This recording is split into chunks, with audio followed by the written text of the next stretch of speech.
در زمین هم ستاره های درخشانی هست که تماشایی برای اهل آسمان. نورانی ترین ستاره ها در روی زمین که برای اهل آسمان تماشایی و دیدنی مساجده.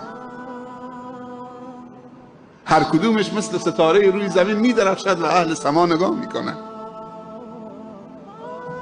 انسانهای نورانی هستند که در خانه وضو گرفتن و دعای بعد از وضو، دعای بعد از اذان، دعای بعد از وضو و قدمهایی که به طرف مسجد برمیدارن همینجور اللهم اجعل قلبی نورا و فی سمعی نورا و فی بصری نورا و عن یمین نورا و عن شمالی نورا و من امامی نورا و من خلفی نورا و من فوقی نورا و من تحتی نورا اللهم اجعل فی مخی نورا و فی عظمی نورا و فی عصبی نورا. این دعای رفتن به نمازه، چون پیامبر صلی الله علیه و سلم فرموده الصلاة نور، نماز نوره.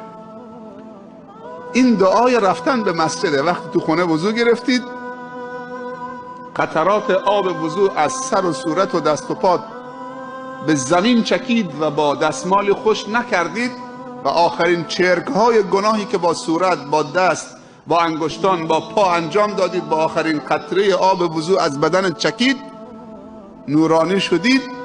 بعد دعای وضو هم میخونید اللهم اجعلنی من التوابین و اجعلنی من المتطهرین. چه ربطی داره دعای وضو به توبه؟ وضو یه نوع تمیزیه، ولی اول میگه خدایا منو از جمله توابین قرار بده، بعد میگه از جمله پاکیزگان متطهرین. چون شما به طرف عبادت خدا داره میرید، به طرف نماز میرید. اگه دلت پر چرک باشه، دلت سالم نباشه، دلت پاک نباشه، دلت چرکین باشه، خب این آب وضو تو نمیتونه تو باید با دل خالص و پاک و طاهر جلو الله بیستی. چه جالبه دعای بعد از وضو ربط بین طهارت دل و طهارت اعضا. اللهم اجعلنی من التوابین. ناکن داره تو رو متوجه میکنه که تنها با آب سر و صورت و شستن و دست و پا رو شستن آدم طاهر نمیشه، باید دل بشورید و اون ماده شوینده و پاک کننده دل تبت الیک یا ربی، به درگاه تو توبه کردم ای خدا. بعد از اینکه دعای وضو رو خوندید، هر قدمی که بلند میکنید به طرف خانه خدا، بسم الله اللهم اجعل فی قلبی نورا، از دل شروع میکنید. این دعای رفتن به طرف نمازه، به طرف مسجده. و فی سمعی نورا و فی بصری نورا و عن یمینی نورا و عن شمالی نورا و من امامی نورا من فوقی من خلفی من فوقی من تحتی و احطنی بالنور، مرا از هر طرف با نور خودت احاطه بکن.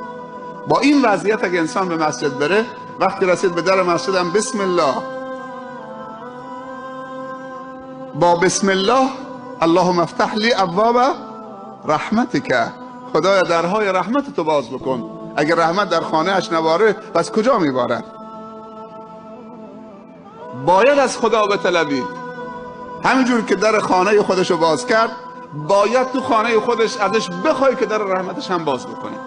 اللهم افتح لی ابواب رحمتک، خدایا درهای رحمتت را بر من بگشای. آیا خواهان رحمت خدا هستیم یا نیستیم؟ همطوری سرمو انداختیم پایین داریم میایم بدون نیت. طمأنینه لازمه. بعضی از عزیزان از در مسجد که وارد شدن دید امام داره به رکوع میره، از همونجا نیت کرده و همونجا تکبیر گفته، وقتی آمد با امام رفته رکوع و سجود. نه، باید با طمأنینه یا زودتر حرکت کن یا آرام بیا، هر چی رسیدی باقی هم چه مسبوق شدی کامل بکن. حق دویدن ندارید، چون نماز طمأنینه و آرامشه. باید نور تولید بکنه. تو که نمیخوای به اون آخرین لحظه رکوع برسی، یک رکعت رسیدم، یعنی یه رکعت خواندن اضافی یا یه رکعت خواندن اگه به رکوع نرسیدی کمر آدم خورد میکنه. الان که دارید تمرین میکنید 20 رکعت دارید تمرین میکنید، با یک جز 2 ساعت طول میکشه. احساس خستگی داره میکنید، روز به روز داره سبکتر میشید. این تمرین رو بدن انسان خداوند ترکیبش طوریه که به هر چیز خودش عادت بده به همون طور تربیت میشه. آدم تعجب میکنه درباره صحابه، میشنوه که چطوری آماده شهادت بودن، یعنی بدنشون رو طوری تمرین داده بودن که ظرفیت شهادت داشته باشه.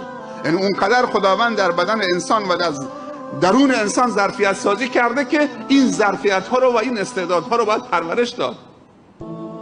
استعداد شهید شدن در راه خدا، استعداد عالم شدن، استعداد 1 ماه گرسنگی به خاطر خدا، به خاطر خدا.